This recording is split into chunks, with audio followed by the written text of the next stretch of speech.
Hi there, I'm Terry Denai, and I am here today to answer a few questions about some of the key nutraceuticals that we want you to take while you're doing the hormone therapy. Now, a lot of people think they can just come in and get their hormones balanced and not really worry about anything else nutrition-wise, and that's okay. You're probably going to get about 80% effectiveness, but there are some key nutrients that work synergistically with hormones, and number one is vitamins called ADK. Now, vitamin D is actually a hormone. So many people now know about vitamin D. It's vital. When vitamin D levels are low, we have a much higher risk of heart disease and cancers. So much information coming out about vitamin D. The other thing that vitamin D does is at the receptor level, it actually helps the hormones get into the cell. So my analogy that I love to use with people is it's like putting gas in your car, but your pistons are dirty and you can't get that fuel in the engine. That's really how vitamin D functions. Now, some problems with vitamin D historically have been vitamin D raises calcium levels, and that can be a problem because, as you've probably heard, calcium is a big deal in this country. We're over-calcified, right? But there's a key nutrient, a key fat-soluble vitamin called vitamin K2. Now, this isn't the same vitamin K that's found in green leafy vegetables like we're used to hearing about vitamin K. This is vitamin K2, and it's actually found in fermented foods. Now, fermented foods aren't a staple that we really consume a whole lot in this country, although we should. They're very good for you. They have probiotics and all kinds of other things. But vitamin K2 actually shuttles calcium into the bones and teeth where it belongs. So it's really important to make sure if you're taking vitamin D, you take vitamin K with it.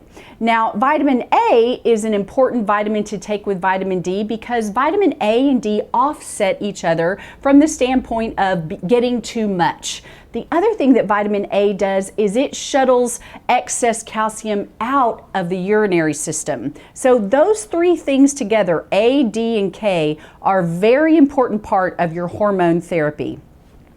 Now, the second important mineral that is incredibly important is iodine.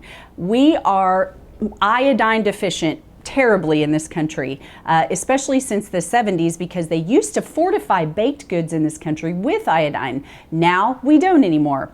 Our minerals, the soil is just very demineralized in this country, so it's very difficult to get iodine from foods. Unless you're eating a diet high in seaweed, like a Japanese diet, you're probably not going to get enough iodine.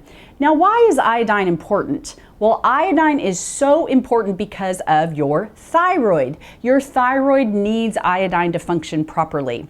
The other thing that iodine is very important for is protecting against cancer, especially cancers of the glandular tissues like the thyroid, breast tissue, prostate tissue. There is a huge link between iodine deficiency and prostate cancer and breast cancer. I could go on and do a whole series and teach you about iodine, but just suffice it to say it is a very important mineral that we want you to take along with our therapy. Now, the last of the three, I call these the top three. If you leave with nothing else from our offices, I want you to have these three: ADK, iodine, and DIM. Now, DIM is short for diindolylmethane. It's a mouthful, it's a big word. It's a substance found in cruciferous vegetables like broccoli and kale and sprouts. And what DIM is so good for is it balances estrogen and it increases free testosterone.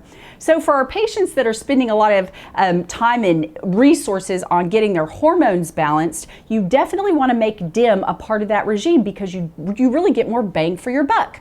How DIM works is everyone makes estrogen. Men and women both have estrogen. And when estrogen metabolizes in our body, it metabolizes in a couple of different ways. But an important way it metabolizes is into a metabolite called 16-hydroxyestrone. And we call that the bad estrogen. That is one of the estrogens that's implicated in breast cancers, prostate cancers. We just don't want any of that. So what DIM does is it keeps your good-bad estrogen ratio in favor of the good, in favor of the estrogen that does the good stuff in our body, like helps with our brain and our bones and so forth. Now, the other thing that DIM does is it increases free testosterone. And how it does that is it actually knocks free testosterone off of another hormone in our body called sex hormone binding globulin. And sex hormone binding globulin actually has an affinity for that bad estrogen. So you take your DIM, it knocks the good testosterone off, grabs up the bad estrogen, and you really get a lot more bang for your buck out of your hormones. I hope this explains some of the questions about the top 3 that we really want you to take home today. Have a great day.